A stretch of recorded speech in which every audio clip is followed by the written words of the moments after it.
Irene Montero vuelve a estar en el ojo del huracán. Pero esta vez, no por un discurso incendiario, ni por una ley polémica, sino por algo mucho más grave, un documento filtrado que la deja en evidencia y desmonta, pieza por pieza, el castillo de naipes sobre el que ha construido su imagen política. Y si había alguien que no iba a dejar pasar esta oportunidad para exponer sus contradicciones, ese es Jorge Bustos. El periodista, conocido por su afilado ingenio y su capacidad para destrozar con palabras, ha convertido este escándalo en un espectáculo público del que Montero difícilmente podrá salir indemne. El documento en cuestión ha caído como una bomba en la esfera política. No es cualquier filtración, no es un simple rumor que pueda disiparse con un comunicado ambiguo o con una de esas excusas a las que nos tiene acostumbrados el progresismo. Se trata de pruebas contundentes que exhiben una verdad incómoda para Podemos, en especial para Irene Montero. La mujer que se ha erigido como la gran defensora del feminismo, la abanderada de los derechos de las mujeres, la ministra que convirtió el Ministerio de Igualdad en su propio feudo ideológico, ahora se enfrenta a un golpe demoledor. Y es aquí donde Jorge Bustos entra en escena. Como si estuviera oliendo la sangre en el agua, no tardó ni un minuto en reaccionar. Su estilo es inconfundible, ironía punzante, datos irrefutables y una capacidad quirúrgica para desmontar discursos vacíos. Y es que, ¿cómo no aprovechar una oportunidad como esta? No estamos hablando de un error menor ni de una polémica pasajera, sino de una evidencia que deja claro que Montero no es la heroína feminista que ha querido vender durante años. El documento filtrado expone contradicciones tan flagrantes que incluso dentro de su propio partido se escuchan voces que empiezan a distanciarse. La presión es enorme, por primera vez en mucho tiempo, Irene Montero parece estar acorralada. Lo interesante aquí es que no se trata de una crítica proveniente de la derecha, no es Vox ni el PP quienes han sacado a relucir este escándalo, sino la propia realidad que se abre paso como un huracán imparable. Porque los hechos, cuando son innegables, pesan más que cualquier eslogan progresista o que cualquier consigna de pancarta. ¿Qué revela este documento? Esa es la gran pregunta. Y la respuesta es tan demoledora que hace tambalear el relato de Montero y de su partido. Se trata de información que contradice directamente sus discursos más vehementes, documentos que exponen decisiones, gestiones y acciones que chocan frontalmente con lo que ha defendido públicamente. No es un error técnico, no es una simple mala interpretación. Es algo que desenmascara de una vez por todas la hipocresía que se esconde detrás de su discurso. Por supuesto, la maquinaria de defensa de Podemos no tardó en activarse. Los medios afines han intentado minimizar el escándalo, los portavoces han salido a lanzar excusas prefabricadas y los aliados ideológicos han tratado de desviar la atención. Pero hay algo diferente esta vez. Esta vez, las justificaciones no están funcionando. La indignación es real y traspasa las fronteras políticas. No es solo la oposición quien está criticando a Montero, sino sectores del feminismo que ven con asombro cómo su figura ha quedado irremediablemente dañada. Y en medio de todo esto, Jorge Bustos se ha convertido en el narrador principal del hundimiento. No ha tenido piedad. Con su pluma afilada, ha diseccionado punto por punto las inconsistencias del discurso de Montero, ha puesto en evidencia su doble moral y ha dejado claro que estamos ante un escándalo que no puede ser ignorado. Porque aquí no se trata de una simple cuestión ideológica, no es un debate de izquierda contra derecha, es un asunto de coherencia, de credibilidad, de honestidad política. El tono de Bustos no ha sido el de una simple crítica. Ha sido una demolición completa. Su burla no es gratuita, no es solo una cuestión de ironía o de sarcasmo. Es una forma de mostrar, con crudeza, que el relato construido por Montero y su entorno se está desmoronando. Y lo más interesante de todo es que su mensaje ha calado hondo en la opinión pública. Porque la gente, incluso aquellos que en algún momento creyeron en el discurso de Irene Montero, empiezan a darse cuenta de que algo no encaja, de que las palabras no coinciden con los hechos, de que la defensa de ciertos valores no puede ser selectiva. La pregunta ahora es, ¿cómo responderá Montero? Porque hasta el momento, su estrategia ha sido la de la victimización, la de presentarse como una mártir del machismo, la de señalar a la prensa crítica como una especie de cacería política. Pero esta vez, esa narrativa no es suficiente. Esta vez, la realidad la está alcanzando y el documento filtrado es una prueba demasiado contundente como para ser ignorada. Los efectos de esta filtración aún están por verse, pero una cosa es segura, la imagen de Irene Montero ha sufrido un golpe del que difícilmente podrá recuperarse. Y lo más grave para ella es que este no es un ataque externo, no es una campaña orquestada por la ultraderecha, como tanto le gusta repetir. Es la consecuencia de sus propias acciones, de sus propias decisiones, de su propia incoherencia. Y si algo ha quedado claro en este escándalo es que la política no perdona la hipocresía. No importa cuántos discursos se pronuncien, cuántas leyes se aprueben o cuántas campañas mediáticas se lancen. Al final, los hechos siempre hablan más fuerte. Y cuando la verdad se impone, ni siquiera el más elaborado de los relatos puede sostenerse. Este episodio es, sin duda, uno de los más duros que ha enfrentado Montero en su carrera política. Porque esta vez, no se trata de una simple polémica pasajera, sino de un terremoto que amenaza con cambiar por completo la percepción pública sobre ella. Y en este escenario, Jorge Bustos ha sido el cronista implacable de su caída, el narrador que ha convertido este escándalo en una humillación pública de proporciones épicas. La pregunta que muchos se hacen ahora es, ¿será este el principio del fin de Irene Montero? ¿O logrará salir ilesa una vez más? Lo que está claro es que, después de esto, nada volverá a ser igual. El documento filtrado que tiene a Podemos en estado de pánico no es solo un golpe bajo para Irene Montero, es un verdadero terremoto que sacude los cimientos del discurso que ha sostenido durante años. Y lo peor para ella es que no se trata de una campaña mediática orquestada desde la derecha, ni de un ataque de sus adversarios políticos. No, esta vez los hechos hablan por sí solos.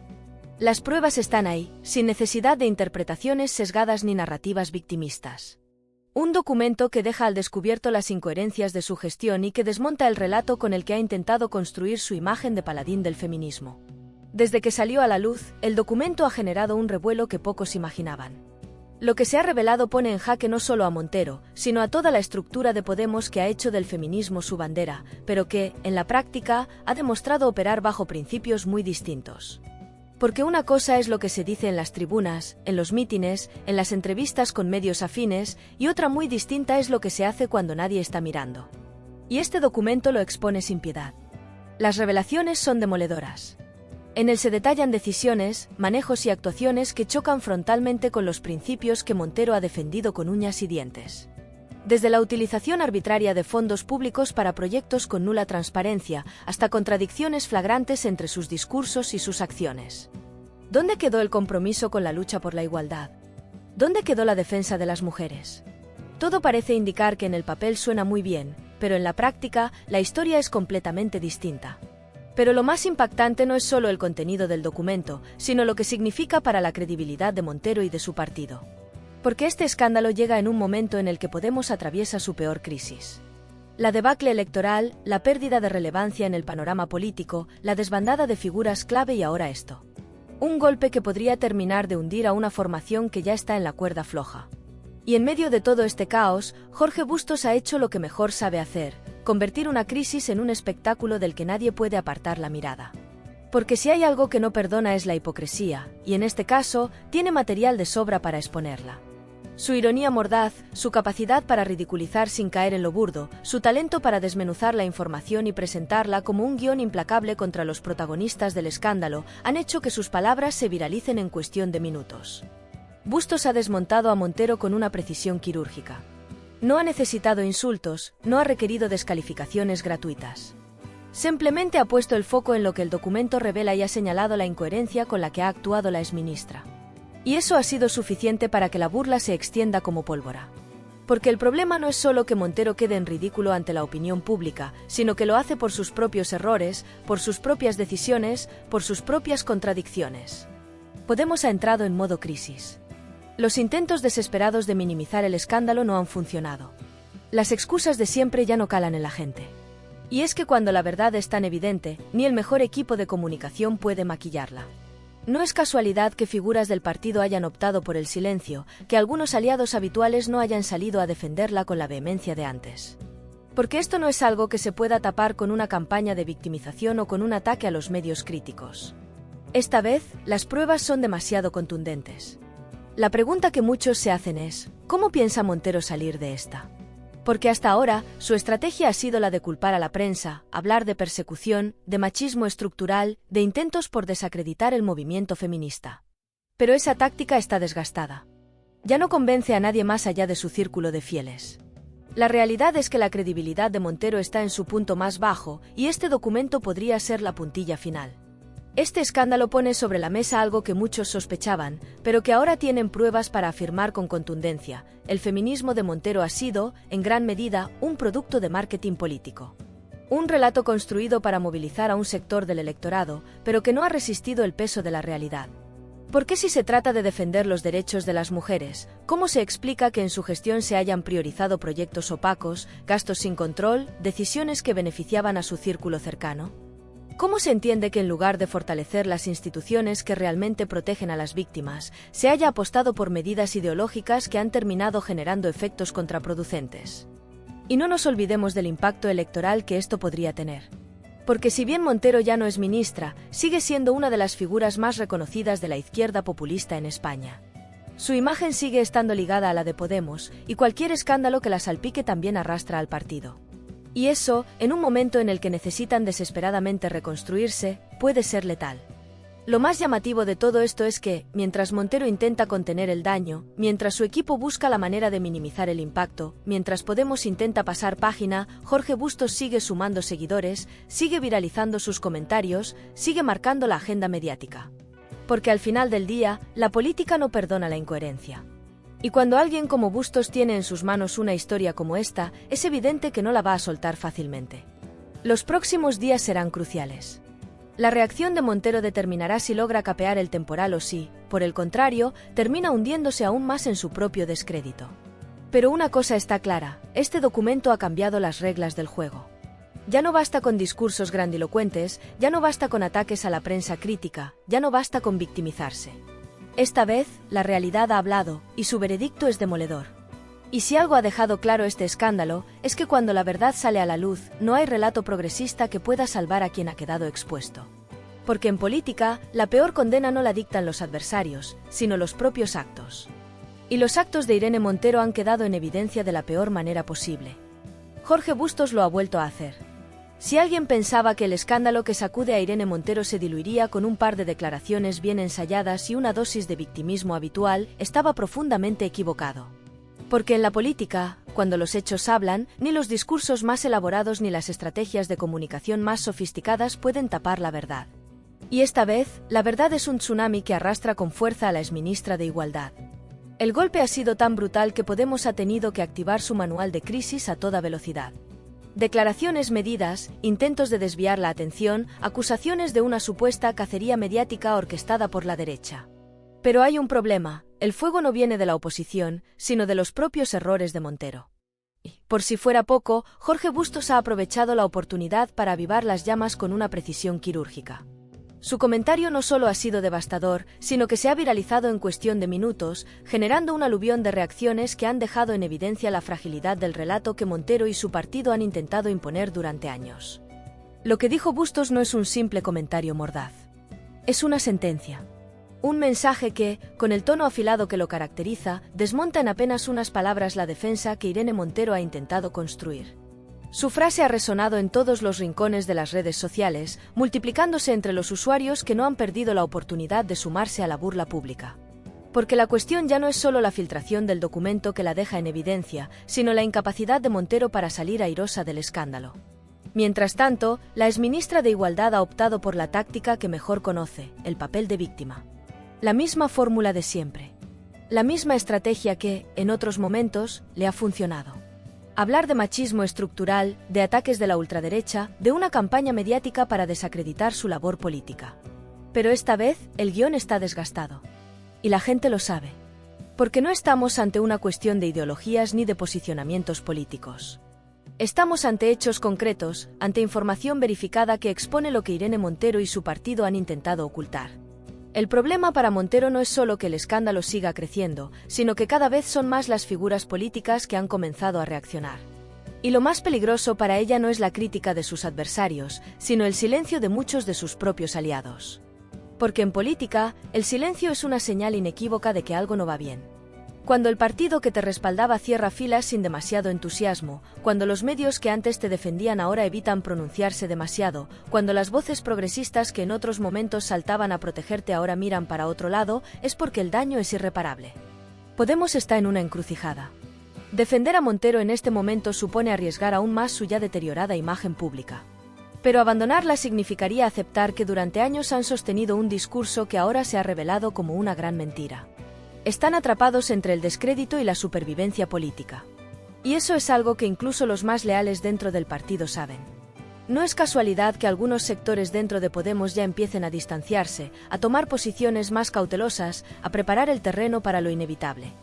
Porque aquí es donde surge la gran pregunta: ¿puede Montero sobrevivir a esta humillación pública? Hasta ahora, ha demostrado ser una política hábil para sortear escándalos. Ha sabido cómo convertir sus errores en una supuesta persecución ideológica, ha conseguido que el debate se centre en la narrativa de la guerra cultural en lugar de en su gestión real. Pero esta vez, la situación es diferente. Esta vez, los hechos son demasiado contundentes, las pruebas demasiado claras, el golpe demasiado fuerte. Y lo peor para ella es que no se trata de una cuestión de interpretación o de un ataque subjetivo. Se trata de datos. De documentos que demuestran que su discurso no se sostiene. A medida que pasan las horas, la presión aumenta. Más periodistas analizan la información filtrada. Más figuras públicas comentan el escándalo. Más ciudadanos muestran su indignación. Porque aquí no se trata de una cuestión de ideologías. Se trata de coherencia. Y eso es algo que, cada vez más, se le exige a los políticos, sin importar de qué lado estén. Los efectos de este escándalo pueden ser devastadores para Irene Montero, pero también para Podemos como proyecto político. No es un secreto que el partido ha ido perdiendo apoyo a pasos agigantados. Y con cada nuevo golpe, su credibilidad se desploma aún más. Ahora, el dilema para ellos es claro: seguir apostando por una líder cuyo nombre está marcado por la controversia o tomar distancia antes de que el barco se hunda por completo. La política es un juego cruel. Y lo que hoy es poder, mañana puede ser ruina. Lo que hoy es apoyo incondicional, mañana puede convertirse en abandono. Montero ha construido su carrera política en base a la confrontación, al enfrentamiento, al discurso de buenos contra malos. Pero cuando los hechos te dejan en evidencia, cuando la realidad te golpea con fuerza, el relato ya no sirve. Porque la política no se trata solo de palabras, sino de acciones. Y las acciones de Montero, ahora expuestas ante todos, son su mayor condena. La cuestión ahora no es si el escándalo afectará su imagen, sino hasta qué punto lo hará. Porque en un país donde la memoria política es volátil, algunos casos se olvidan con rapidez. Pero hay otros que marcan un antes y un después. Y este puede ser uno de ellos. Porque el feminismo no es un eslogan vacío. No es un comodín para justificar cualquier gestión. Es una causa seria, con la que no se juega. Y cuando alguien que se ha proclamado su mayor defensora traiciona los principios que dice representar, las consecuencias pueden ser irreversibles. La pregunta que queda en el aire es si este es el principio del fin para Irene Montero. Porque, por más intentos que haga de minimizar lo ocurrido, por más estrategias de comunicación que despliegue Podemos, por más que se intente desviar la atención, los hechos ya están ahí. Y lo que han dejado al descubierto es una verdad incómoda, una verdad que ni siquiera la más agresiva de las campañas mediáticas podrá borrar. Jorge Bustos ha sido el encargado de darle el último empujón a un escándalo que ya era insostenible. Pero no ha sido él quien ha creado esta crisis. No ha sido la prensa crítica, ni la oposición política, ni un complot imaginario de la derecha. No. Esta crisis la ha generado Irene Montero con sus propias decisiones, con sus propias contradicciones, con su propia manera de hacer política. Y en este punto, ya no se trata de si podrá resistir o no. Se trata de cuánto daño está dispuesta a soportar antes de que incluso sus propios aliados se den cuenta de que ya no hay nada que salvar.